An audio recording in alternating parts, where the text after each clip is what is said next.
everyone. Welcome back to Sports Time HQ. I am your host, Reno. Joined with me today is my great co-host, Keith. Keith, how are you doing today? It's Waiver Wire week. Week 1 is officially in the books. So let's hear it. I'm doing good. Yeah, it was great to have football back. Bit of a strange week in terms of some of the results, but yeah, glad to have football back. Yeah, 100%. I mean, my team unfortunately went down. Your team ended up winning. How do you feel about those Seahawks? That was a surprise. I mean, Gino had a great game. The defense played well. I mean, we didn't do a whole lot in the second half, but that was down, I suppose, to our defense doing well and not letting the Broncos in. They fumbled twice on the goal line, and yeah, we held strong and just hung on for the win. I wasn't expecting it, but yeah, I'm happy. Yeah, I think Gino said something at the post-game interview. I think he said like people written him off, but he's not done yet. Something like that. He didn't write back or whatever. Yeah. I mean, it's going to be interesting to see where it goes. He's been a backup for so long, and I suppose he knows the plays and he knows the calls and stuff. He's been with Seattle for a few years now, and he's sitting behind Russ. It's just nice to get the win over us, though. Yeah, so speaking of the Seahawks, not only did the Seahawks, but also the Browns ruin the welcome back parade, basically, for Wilson and Mayfield. So both those both those players facing their original teams, both losing to their original teams. And I mentioned it about a couple weeks ago that maybe the Broncos should have waited to pay Russell Wilson. Not saying he's not a bad he's not a good quarterback. He obviously is a good quarterback, but maybe they should have waited a little bit to pay him. I mean, is anybody worth their value? It's crazy, all the money these days in the NFL, and especially at the quarterback position. But yeah, I'd agreed with you. It said like it was just a crazy time to pay him. They hadn't seen him throw a ball. I don't really think it was a whole lot down to the Russ. I think the Broncos basically handled it to Seahawks with the amount of penalties they gave away. They didn't play good football on defense. I thought and the play call on the offensive side was definitely dodgy. I mean, that last call where they go to kick the ball from whatever 63 yards instead of just taking a timeout earlier and letting Russ have one go, 4th and 5. I don't really know what that's about, but I suppose it's a new head coach there for the Broncos. I'm sure he'll figure things out now. Yeah, I guess the Broncos have something to do now starting the season 0-1. Very low scoring game too. Kind of the Broncos would have scored at least 20 points or higher. Yeah, I mean the Broncos have to get it going now in that division that they're in. You know, the Chargers, Chiefs, Raiders, they're all going to be high scoring teams. They're all going to be up there, so the Broncos need to get it going. Yeah, and something that also two teams scored 20 points, and both of those teams actually faced each other. And they actually ended up in a tie. The Colts and the Texans. First tie of the season comes in week 1. I mean, were you expecting a tie in week 1? I don't think I was expecting a tie until at least mid-season. I mean, I don't know if I was expecting a tie all season, but to get it week 1, yeah, it's definitely a surprise. Especially in this game, I thought the Texans did well. I thought your boy Davis Mills did well. Yes, sir. The Texans defense did well too. I thought they really put it up to the Colts. I think everybody was expecting kind of a more or less an easy win for the Colts, but it didn't go that way. Matt Ryan had a few teething issues, and Jonathan Taylor still had a nice day, fantasy-wise. But yeah, it's a good start, I suppose, for the Texans. It's not a win, but it's the next best thing. Yeah, and the Texans, I mean, do I just want to mention that Davis Mills outscored Trey Lance? Should I write that in there? Did you see the weather? Come on, in Chicago. That doesn't matter. I mean, Davis Mills still outscored Trey Lance. And Trey Lance did not look the greatest. He didn't, I suppose. But for both these teams, I know Chicago won.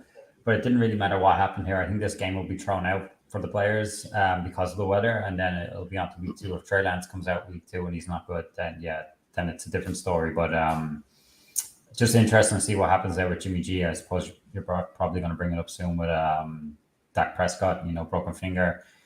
Looks like he's not going on IR, according to Jerry Jones. He'll be back in a few weeks, but I mean, they could be out of the playoff for them by then. So did they go get Jimmy G? That'll be interesting to see. Yeah, and I was just going to go into that. Dak Prescott suffered a thumb injury. He is undergoing surgery to fix that, and he's supposed to be out 6 to 8 weeks with Cooper Rush being that next quarterback. But with Jerry Jones now wanting to put him on the IR, it almost seems as if they're going to try and get him back in less than 4 weeks, which would be very, very tough to try and bring someone back with that injury.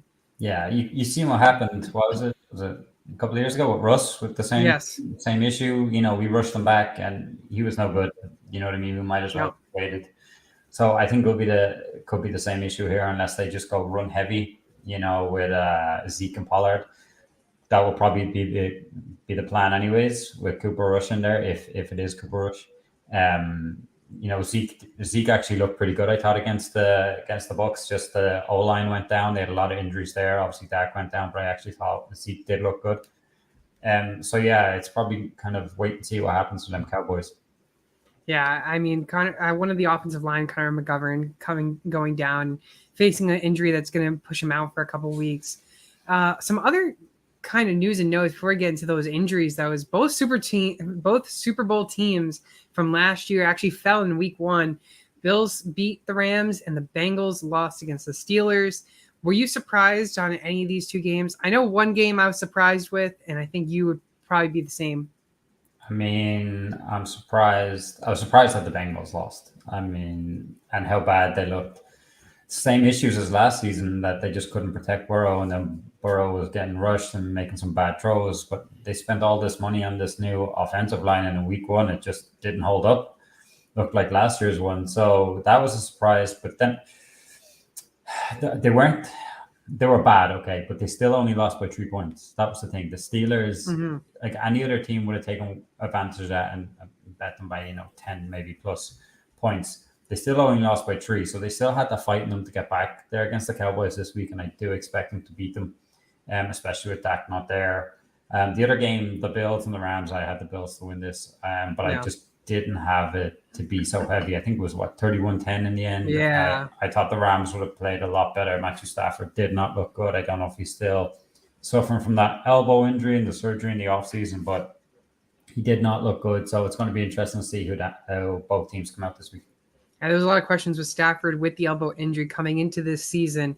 Obviously, now we saw Week 1 and him not looking good at all, throwing 3 interceptions. So it's going to be something to watch, whether or not the Rams can still maybe they have to put him on IR to rest up his elbow and get his elbow ready, and maybe trade for Jimmy G, which obviously would not happen since that's in division, but still something to be concerned about for the Rams. But yeah, I don't know if you. I'm sorry to jump in there. I don't know if you read what they were thinking of doing. The Rams. No, I have not. They were actually thinking of in the offseason going for Jimmy G because they knew the problems with Stafford before Jimmy G kind of sorted his contract out. So I thought that was very interesting. So like you said, maybe that's an option too. But here's the thing. Would they actually trade for him in division? That's the problem, because that's a franchise quarterback. Yeah, the problem is that the likes of Jimmy G going to the Cowboys or going, to the Rams or anywhere else. The 49ers are still going to ask for a lot, even though, he's not starting at the moment, because he is, he's a potential starter for a team. So they will ask for a lot. So that's the biggest problem. Yeah, that's going to be something to keep an eye out for the rest of the season. 2 more things on news and notes before we get into injuries is the Chiefs and Mahomes still elite after Tyreek is gone. I mean, highest scoring team to put up 44 points it was. So clearly you can't write off the Chiefs or Mahomes yet. Mahomes clearly showing his dominance even without Tyreek. Yeah, they look great. The Cards look terrible, but the Chiefs look great. I mean, he threw the ball around. Kelsey was involved. He had a great fancy day, but I think there was 9 receivers that got a pass from him. Mm-hmm. So they were spreading that around. I mean, Juju looked okay.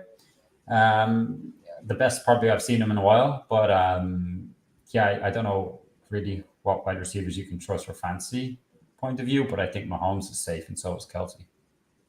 We actually have a question from Tanyan. Trying to trade for Michael Thomas. Should I keep Deandre Carter, Curtis Samuel, or Juju? Is that which Carter is that? Is that Carter from the Jets, or who Carter is that? Yeah, I thought it was Michael Carter at first, but it's Carter. Which Carter is this, Tanyan? Trying to trade for Michael Thomas. Okay, that's interesting. People are probably going to, after what he did in Week 1, people are probably going to want to bid for him. You know what I mean? They're probably going to say, okay, Week 1, he's just had he could be back to his wide receiver 1 numbers. So people might be asking a lot from him. Should I keep Samuel, Juju, I like what Samuel did this week. It just depends if he stays healthy. I think Juju has a solid baseline this year. I think Juju maybe like the Hunter Renfro of last year that we talked about. Yeah. I mean, if that's DeAndre Carter, who knows? I'm going to take it as it's DeAndre Carter from Chargers. From the Chargers. I don't think anymore. I think the wide receivers like had 4 targets each, and that was it. Herbert spread it around. It's going to be hard for him to trust. I would keep Juju. I think he's the safest. Yeah, I would probably keep Juju Smith. Out of the 3, I would keep Juju Smith because for Curtis Samuel in Washington, I mean, you saw Jahan Dotson really light it up with Carson Wentz there, and you got Scary Terry. So I'd like Juju. I'd rather keep Juju. The only thing with Curtis there, he can be used out of the backfield too. So, with things with Brian Robinson, you do have that as well. Carter's going to be boom or bust. So you can take your chance there, whatever you think. He might be good this week if Keenan Allen is out. But then again, they're talking that Keenan Allen might play or just miss 1 week. So you might not get a whole bunch of usage out of that. But who knows? The Chargers were funny this week with Mike Williams only getting 2 targets. But I'd keep Juju. Yeah, I'm on the same page. If you're still doing a 3-for-1 trade, and they're not asking for a lot for Michael Thomas, I mean, I think Keith and I were both out on Michael Thomas, but obviously seeing him in week 1 maybe changes our minds a little bit. But I mean, if you're keeping Juju still and you're getting Michael Thomas too, that's not bad. I'd be doing that trade 100%.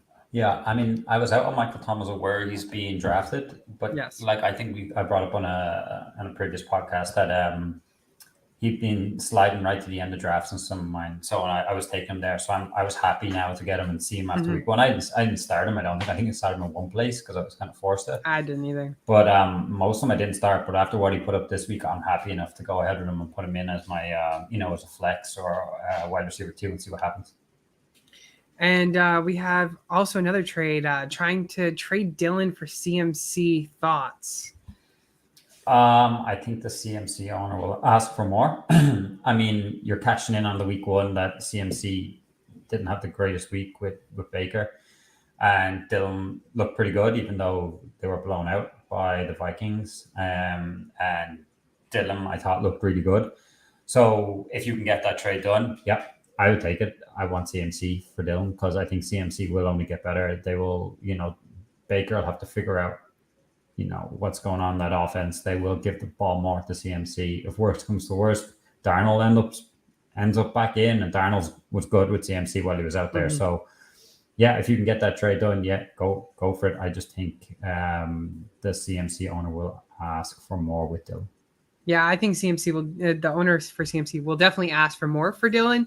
I do like Dylan, actually. I like Dylan a lot.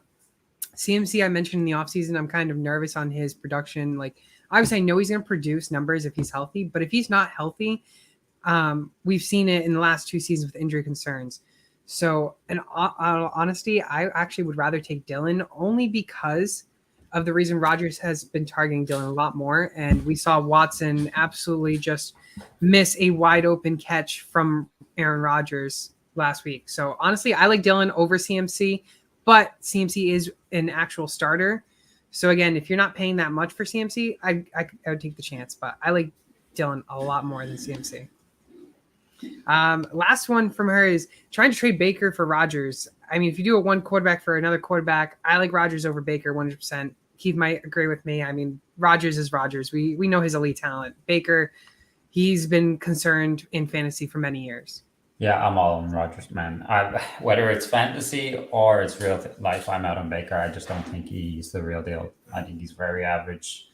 I definitely don't want him in my fantasy leagues because he didn't look good this week, and there's not many weeks, when he was with the Browns that he did look good. So, yeah, I want Rodgers. Exactly. Last but not least, 9 out of the 16 games were decided by 1 score. So, still, these games are really showing that a lot of very competitiveness play from both sides of the ball, both teams. So I don't know, what's your thoughts, Keith? Do you think we're going to see that a lot this season versus blowouts?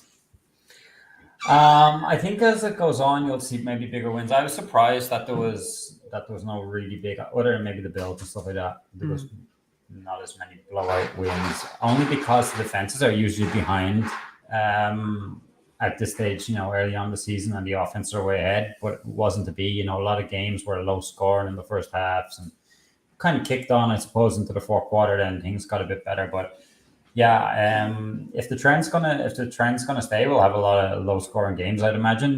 Which is we don't want that. We want the high score, and we want to see these big games. Like this week, we got the Chargers Chiefs. We want like a 50-point game there. We want a high scoring game. But yeah, I was surprised just how well equipped the defense was, because on most teams, because usually at the early stage of the season they're way behind, and you see the offense is getting on top. So yeah, it was a surprise. Yeah, it was interesting to see very close games. I like to see close games. But let's go into these injuries. We already mentioned Dak Prescott, how he most likely will be out 6 to 8 weeks. Let's go to Elijah Mitchell. I mean, can we just talk about the 49ers running backs? They have just had no luck in the last, half a decade? I mean, it's just been injuries after injuries. Elijah Mitchell looked good. Trey Sermon got cut. Elijah Mitchell could miss multiple weeks after injuring his knee in San Francisco's Week 1 match against the Bears. I think some people you should be targeting is maybe Davis Price, a good player to target. Yeah, Price, Wilson. I mean, I took Elijah Mitchell a lot just because I like the value as my RB2. And yeah, he's gone down for me. Looks like it's going to be, I suppose, 8 weeks. So yeah, it's going to be the majority of the fantasy season for us. But yeah, they just got no luck there. And I thought he did look good as well. He did. On the touches he got, especially when they were using, obviously Trey Lance was using his legs. They're using Debo in the backfield too. But I thought when Elijah Mitchell got on the ball, he looked pretty good. So it's a shame for him. But yeah, I suppose when it comes to 49ers, they're used to getting these running back injuries. So it's kind of just the next man up for them. Yeah, and I like Mitchell too. I liked him. I just wasn't drafting him because his draft capital was just way too high. And plus, I mean, I kind of just try to avoid everything 49ers. Just saying. Even Trey Lance. Too unpredictable. Going on to Mack Jones, though, my boy Mack Jones, I may have started him in a couple leagues, expecting him to kind of have a battle between Miami, but it just ended up not being the case. And it came out afterwards that he underwent x-rays for his back injury. It came out negative. So the Patriots believe that he will be back for week 2, which is some good signs for the franchise quarterback there in New England. Yeah. Just back spasms. Look, it's just back spasms. You got beaten by the Dolphins, and that's what your problem was. You're fine. Come on, chill. Of course. I mean, you're fine. You can get back on the field. Keenan Allen, a bigger one. He's going to be missing most likely multiple weeks after pulling a hammy. The hamstring injuries just have been tough for wide receivers. I mean, once you get that, you're just out for multiple weeks. If you try to return too quick, you're just going to injure it possibly again. So Keenan Allen going to be out for a couple weeks. Deandre Carter, like Tanyan was mentioning, whether or not she should keep. Deandre Carter kind of seemed a little interesting, but I'm still leaning on Mike Williams, and there's going to be another receiving core that I'm going to be mentioning later on this episode on the Chargers offense that I think is going to be a good player to pick up. Yeah, no receiver got more than 4 targets there. Williams obviously got the lowest of the lot with 2. It's going to be hard to kind of pick, I think, who's going to be the guy if Herbert's going to keep throwing it around. So, yeah, just shame about Allen, because he's another guy I was taking everywhere too. So a couple of leagues, I'm kind of screwed. Yeah, exactly. I mean, I took him in a couple leagues. I took Mike Williams in a couple leagues. I mean, it'll be interesting to see that Chargers offense. But Najee Harris, I mean, he went down with a foot injury against the Bengals. He mentioned in a podcast that he is going to be playing this week against the Patriots, but Tomlin will not say whether or not he will. So we're going to actually be able to see whether or not he practices this week and see if he will be playing this week. Yeah, I suppose just watch the practice reports and see what happens. But Najee seems confident he's going to be out there. Exactly.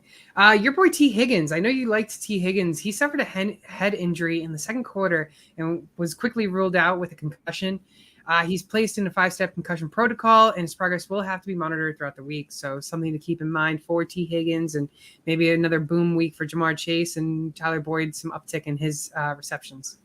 Yeah, a bit of a nasty hit on T. Higgins too, kind of like a targeted hit. So Yeah, see what happens. Usually these guys make it back just in time, but it was a nasty hit, so maybe he misses this week. Yeah, and last but not least, for some big injuries of this week, is the Buccaneers wide receiver Chris Godwin, who I've mentioned many times in the shows to not draft him yet. He suffered a hamstring strain in the second quarter. He did not return, and not a shocking development that the team is probably not going to rush to bring him back.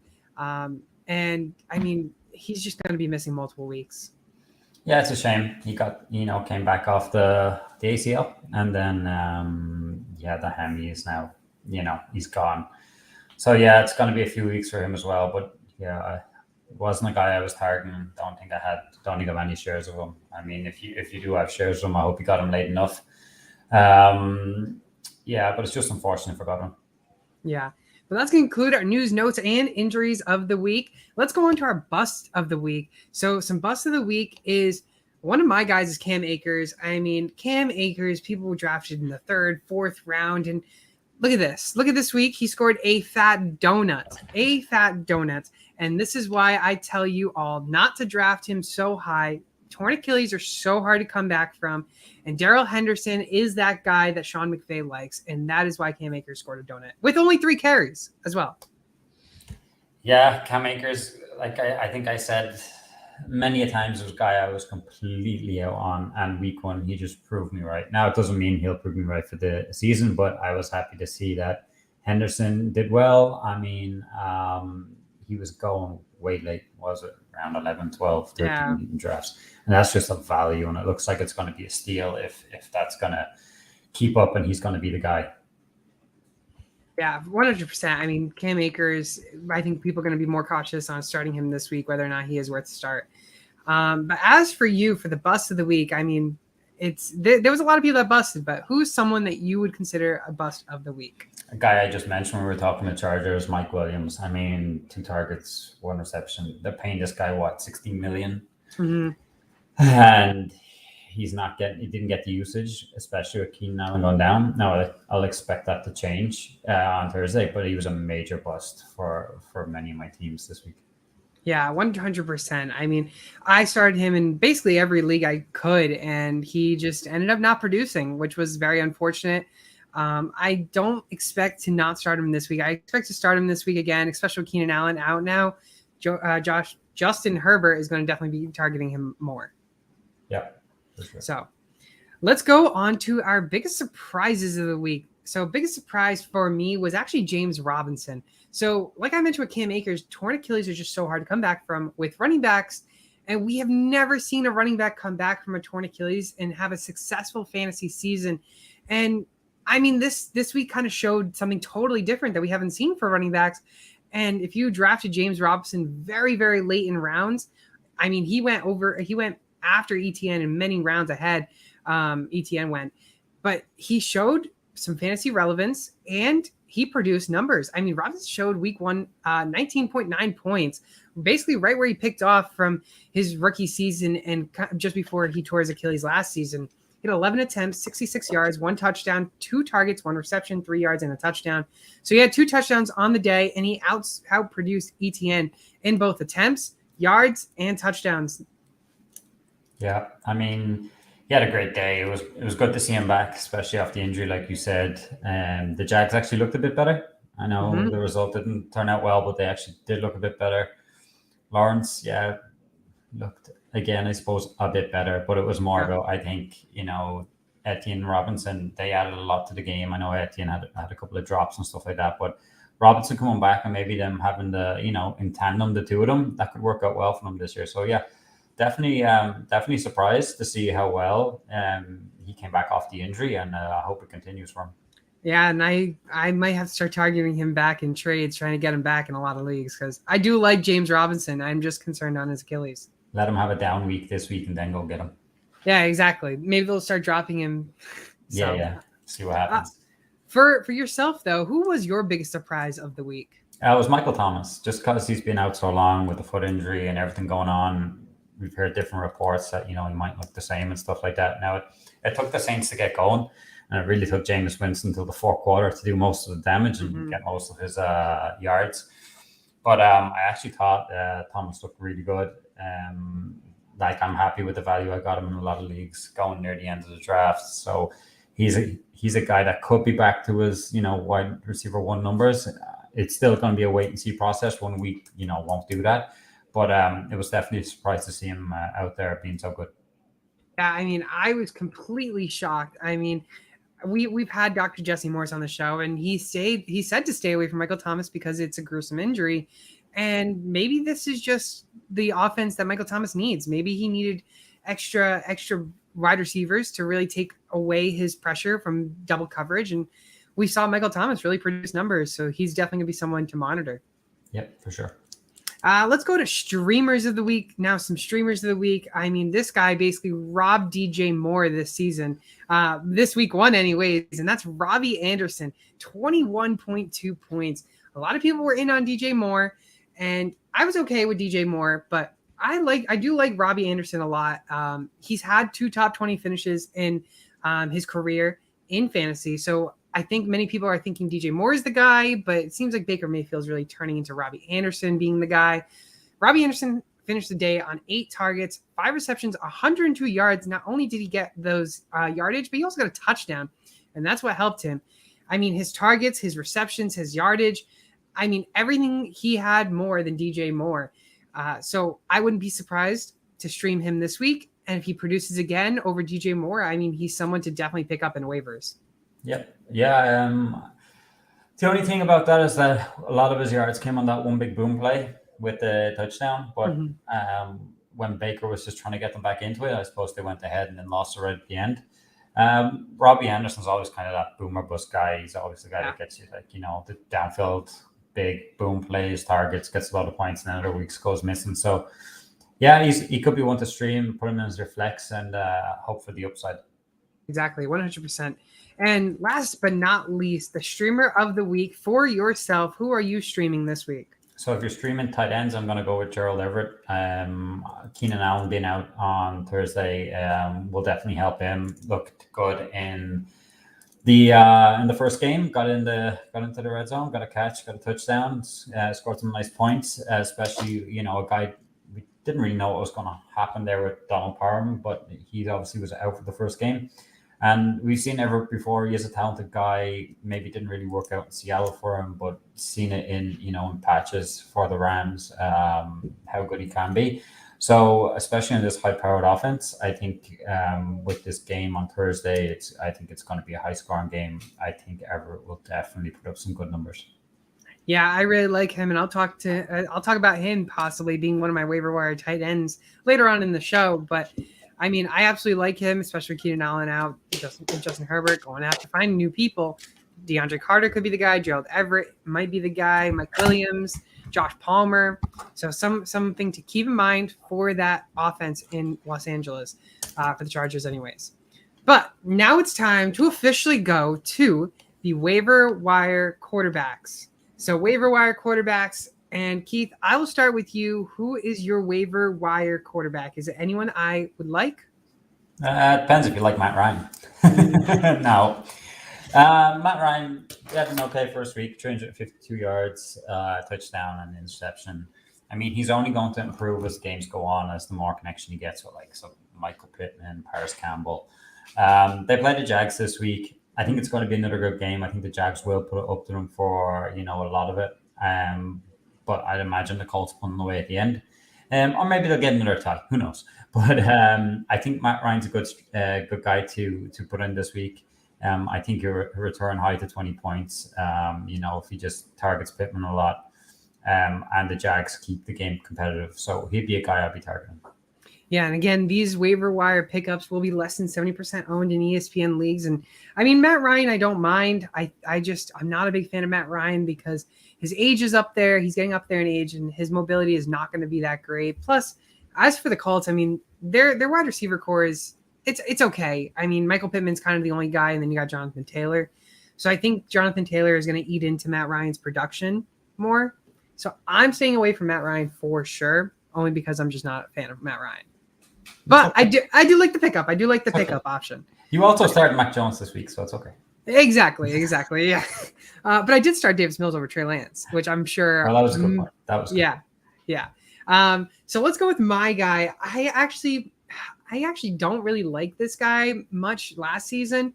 I started to like him towards the end of the season, and I think I'm starting to like him again in the beginning of this season, which is not really something I look forward to for saying this guy is. This guy's Carson Wentz. I mean, last week he scored 27.72 fantasy points. That's QB3 of the week. He had 313 yards, 4 touchdowns. He did throw 2 interceptions, but not to mention he did rush 6 times for 12 yards.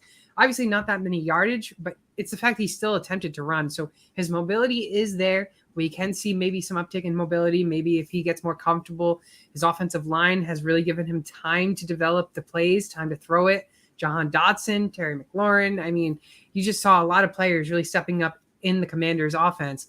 So he looked really good. And now facing Detroit this week, I mean, they just gave up 24 points to Jalen Hurts in the Eagles in their 38-35 win against those Lions. So I expect this to be kind of the same type of format for Carson Wentz, and I wouldn't be surprised to see him stay in the top 5 quarterbacks after week 2. Yeah, I mean, I'm on the same boat with you that I don't like Carson Wentz down in there, but you can't really deny what he did week 1. It was pretty good for fantasy. If you're a guy that wants to stream the quarterback position, it's just like taking a new one each week. Yeah, he's definitely a guy that you can aim for against the Lions. I think it could be another high-scoring game, though. The Lions are very competitive.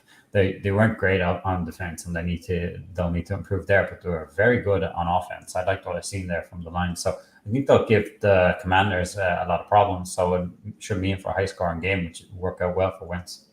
Yeah, exactly. I mean, 38-35 against the Lions and Eagles. I wouldn't be surprised if we saw another thing like that against Lions. Yeah, I wouldn't be either. So Matt Ryan, Carson Wentz are our 2 guys for quarterbacks. Definitely pick up Carson Wentz, though, over Matt Ryan. Just saying. Anyways, let's go on to our running backs, waiver wire running backs. And someone that I've kind of already touched on a little bit, but not really gave up all my details. I mean, it's the Cam Akers effect with Darrell Henderson there. Darrell Henderson has been absolutely great his first week. He looks pretty good. He outscored Cam Akers 18-3 in touches. Cam Akers, obviously, like I mentioned, did not look good. And Henderson was kind of able to produce some serviceable fantasy managers. I mean, with the numbers, scored 12.3 points last week, had 13 attempts, 47 yards. And not to mention, he caught all of his 5 targets for 26 yards. So something to keep in mind is Henderson not only is doing great on the run game a little bit, but also with his receptions and his pass catching ability. So I expect him going to Atlanta to kind of play him as kind of like an RB2 with some RB1 upside if he can find that end zone for the first time this season. I mean, I would imagine Henderson's going to be one of the top pickups this week after watching, week 1 and going, oh, Cam Akers was actually out there, but didn't do a whole lot. So, yeah, I like this call. Like I said, I was into Henderson at the value in the draft, so he was going. If he's on your waiver wire, he should be picked up, and then he should be all owned, I think, from next week, because I think this guy will have another big week. I would imagine somewhere between 12 to 15 fantasy points this week from him, and you should be happy with that.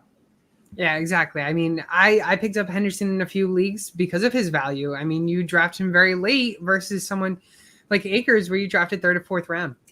Exactly. It's just that the value was way better, and there was too much risk with Akers. We've seen that week 1 could change, completely this week, but I would still think Henderson will be involved. We got our website manager coming in, Jay Wall. He's saying that the Wentz will score negative points against the Eagles. So I guess we'll see. I mean, that's another home sweet home matchup. Eagles facing their former quarterback. You must be an Eagles fan, right? Hey, he definitely got to be an Eagles fan. I mean, Gotta be, of course. So, but yeah, I mean, Darrell Henderson, great.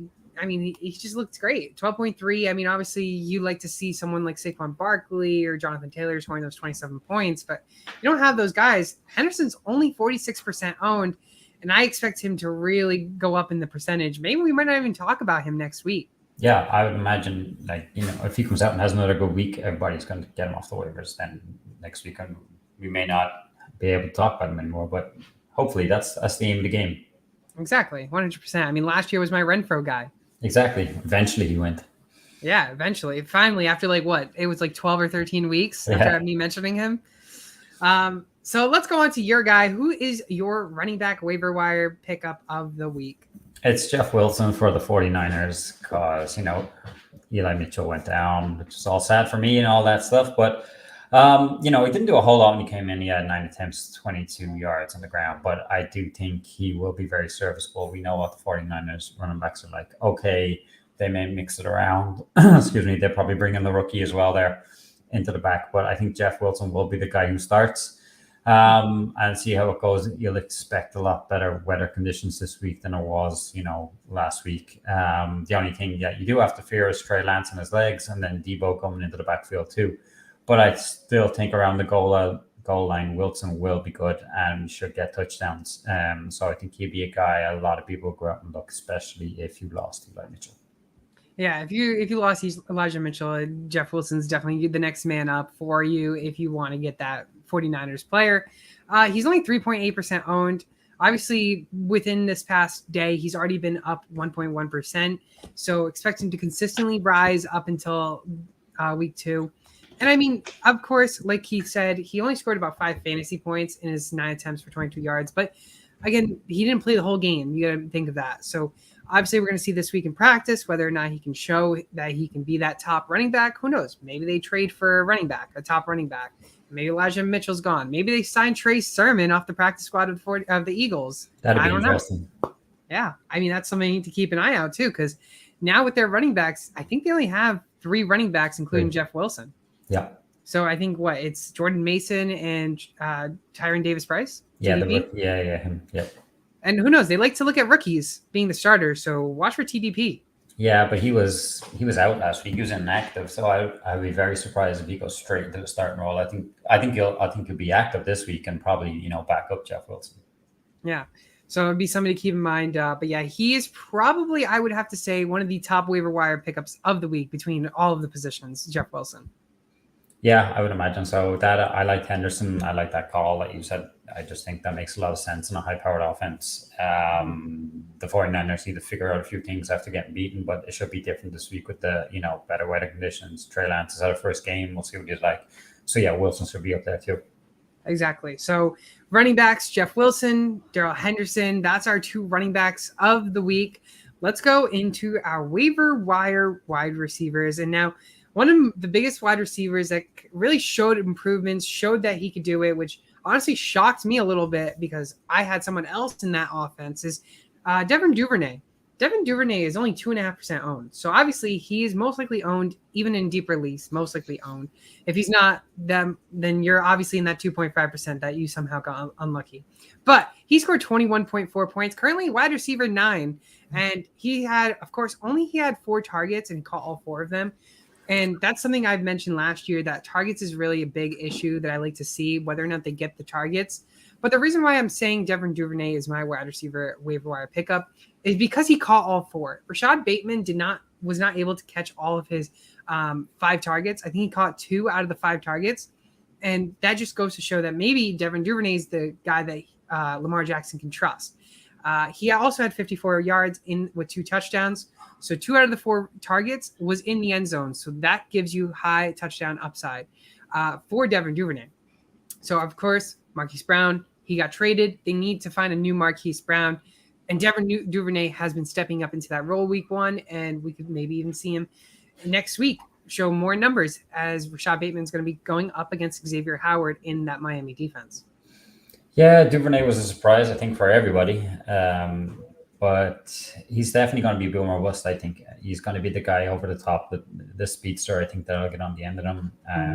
I think, in the long run, Bateman will be the more solid numbers every week. But the upside is probably with Duvernay. It's very interesting. The guy, I've seen Duvernay play in one of my leagues against me. And it wasn't against me, sorry, but he actually started him. I was very surprised. But he knew something we didn't, and it worked out well for him. But yeah, it's not a bad ad. I just think it's going to be very boom or bust. So you think are you in on him this week? Or are you out on him? Would you start him? Is the question. I'd like to see him do it again. I would need to see the proof again that he can. He doesn't even need to get crazy points. Like if he got 12 or 13 points, and I knew the targets are definitely going his way, then I'd be in. But yeah, I need to see it again. Okay, fair enough.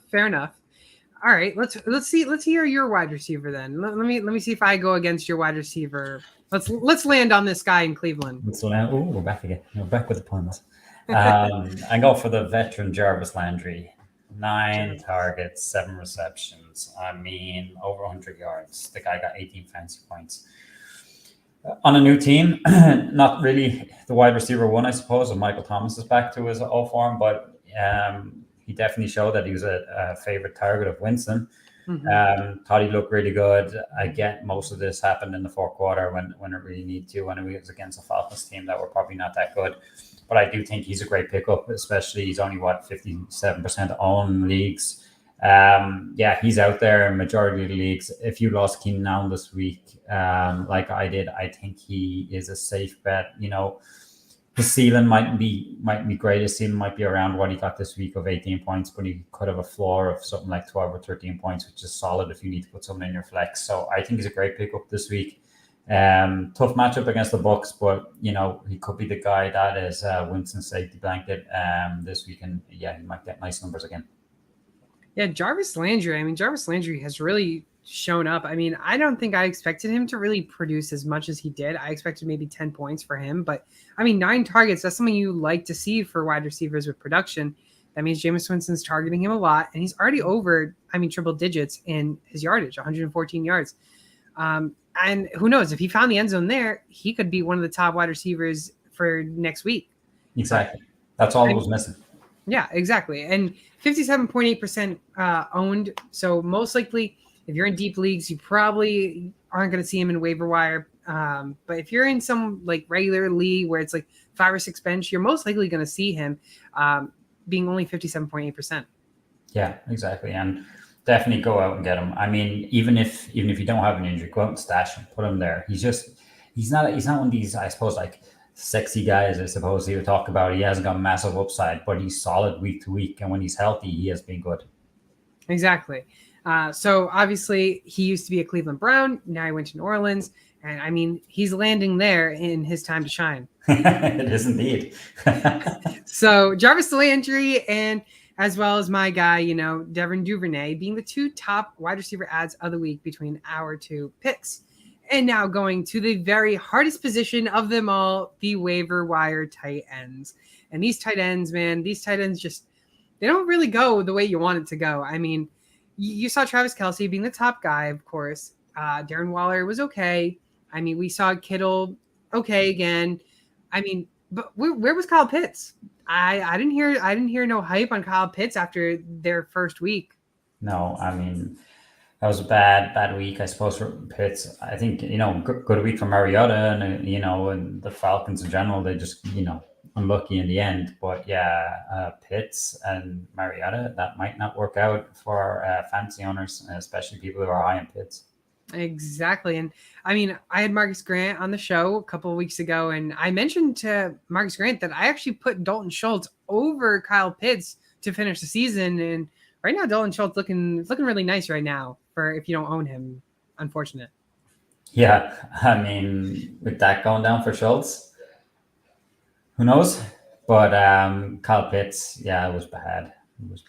And we can't forget about Taysom Hill. This man just doesn't want to go anywhere. He wants to stay fantasy relevant, but yet when we want to start him, he doesn't produce. No, I thought he was a tight end now, not a running back that he turned into. For this week and filtering all the touchdowns from Kamara. So if any Kamara owners out there were not happy, but I mean, like you said, he does not want to go away. And I don't know whether he's going to be picked up. He probably shouldn't be, because I don't think that's going to happen every week.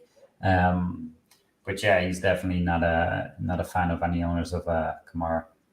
No, not at all. Not to mention because his quote unquote tight end little name that he has, he only had 1 reception in his lone target. Yeah. So, but he had 4 attempts, 4 carries. So he had more carries than targets, and he outscored Kamara in yardage with 81 plus a touchdown. I know, it's just crazy. He's not a quarterback. He's not a tight end. He's just some, dual running back type of thing. That's what he's got going on. He's just basically every possible offensive position you could possibly put. Yeah, exactly. he's an offensive lineman too. I mean, he might as well just put it all in. Yeah. So So something like that. But let's get into our actual guys. And I'll start with yourself, Keith. You can start with your man. Who is your guy? Well, like you said, the hardest position, the tight ends, it's always kind of rough going on here. But I went for Robert Tanyan for the Green Bay Packers.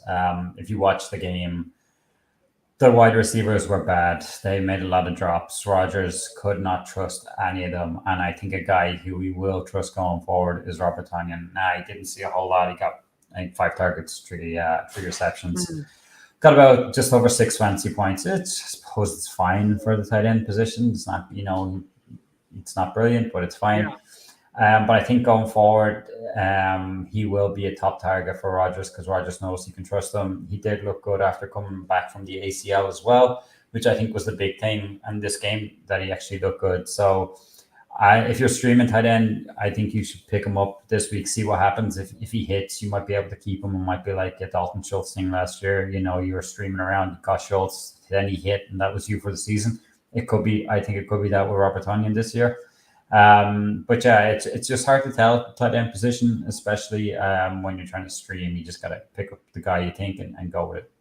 Yeah, and who knows? I mean, Robert Tanyan, I actually liked. I mean, I think Robert Tanyan just had unfortunate injuries and hasn't gone his way. And if he can stay healthy, he could most likely very well be Aaron Rodgers' top target.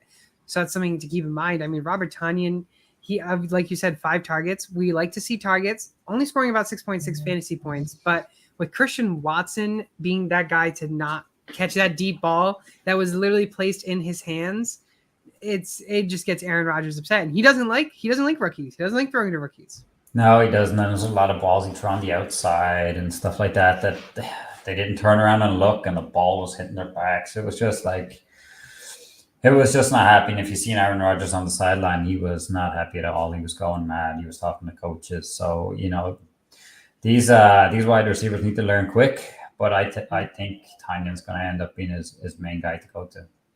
Yeah, and it looked like Tanyan, maybe even AJ Dillon, a shocking guy, getting a lot of fantasy value.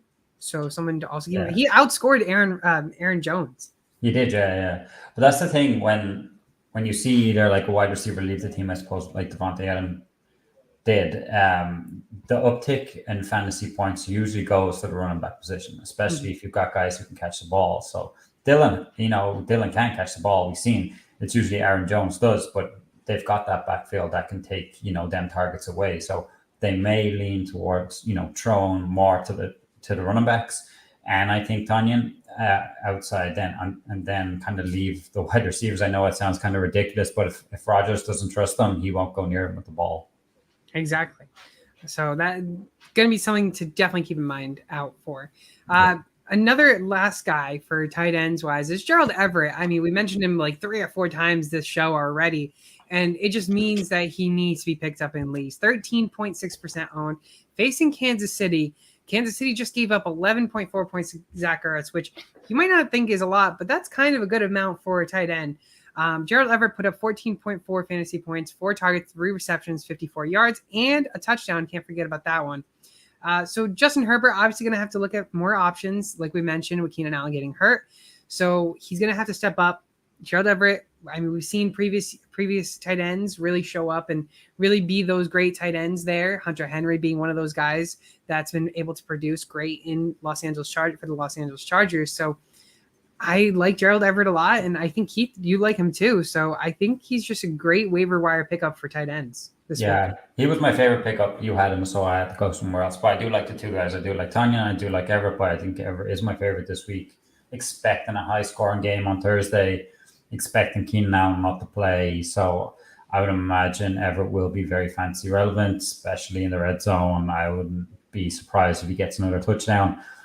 I think he's a great play this week, and could be another guy that if he puts back-to-back, good weeks in, that he could be a guy you run with for the season. Exactly, 100%. I mean, if I need tight ends and you didn't get one of those top tight ends, he could be a guy that you're going to have to look at. Yeah. Oh yeah, for sure. Definitely. I mean, I know I'm looking at him in a lot of leagues. I got a few donuts or a few 1 points. I had Cole Kmet, also had Njoku. Maybe I'll look at him this week and see what happens. I mean, hopefully you didn't have that team that only scored 36 points. 36 points. The Elijah Mitchell, Pitts, CD, Najee. Yeah.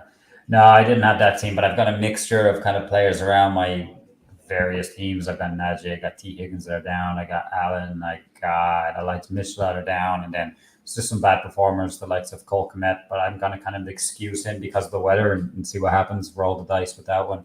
And then David Njoku didn't do that, and that's where I'm thinking I'm going to get Everett instead of that Njoku. But yeah, I don't have any one bad team, but I definitely have a few players that are either hurt or need to prove themselves amongst my teams. Yeah, and I'd like to congratulate you on beating me in 2 of our 3 leagues. I was waiting for you to bring that up. Yeah, had to mention it a little bit, of course, but I'll just see you in the finals. If you make it to the finals, I'd see, Oh, my teams are good. My teams are good. I need to improve that redraft ESPN league, but other than the other leagues that we're good in, And you can take Trey Lance off my hands. I just need a couple good picks, Well, I sent you offer. You haven't looked at my latest offer, so I don't want DJ Moore. I don't like DJ Moore. You offered me DJ Moore. I did? Yep. So you need to come back with me then, because that's what you wanted when we changed it. So yeah. I think it's because I think I wanted DJ Moore to trade with someone else that likes DJ Moore, because I'm not a fan of DJ. I'll take Robbie though. He likes to rob the targets from DJ. Yeah. Well, he definitely does. Well, send me another offer then. Yeah, I'll have to. Once again, if you don't use Underdog Fantasy, make sure to go on there, download it, and use code SportsTimeHQ. They'll match your first deposit of up to $100. If you played last week and say you started like myself and you did your pick'ems over unders, you could have done Antonio Gibson. You could have done higher than his 13.45 fantasy points. Terry McLaurin's higher than 11.95 fantasy points. Lower than Travis Etienne, 77.5 rushing and receiving yards. And as well lower than Trevor Lawrence, 17.05 fantasy points. If you played those 4 players in your pick'ems, you would have received $20. So a good little $5 bet on $20 win. Another one, if you did bet $5, get $50 in a Cooper Kupp, picking higher on his receiving yards, 95.5, lower on Devin Singletary's 62.5 rushing and receiving, which may have gave you nightmares if you clicked higher because he had 62 rushing and receiving out of the 62.5. Stephon Diggs, higher than 6 receptions, of course. Why wouldn't he get over 6? And Josh Allen, 2.5 total touchdowns, picking higher on that. And you hit $50. So, two $5 bets, $10, you leave with $70. So once again, make sure to use code SportsTimeHQ on Underdog Fantasy, and then it'll match your first deposit of up to $100. Once again, I'm your host, Fernando. Joining with me today is Keith, my co-host. You can follow him all over social media at SwampDonkey_90. Be sure to follow him and his fiance on Instagram at HuddleUp_NFL. Once again, my name is Fernando. I am your host of Sports Time HQ, and we'll see you next week on Tuesdays at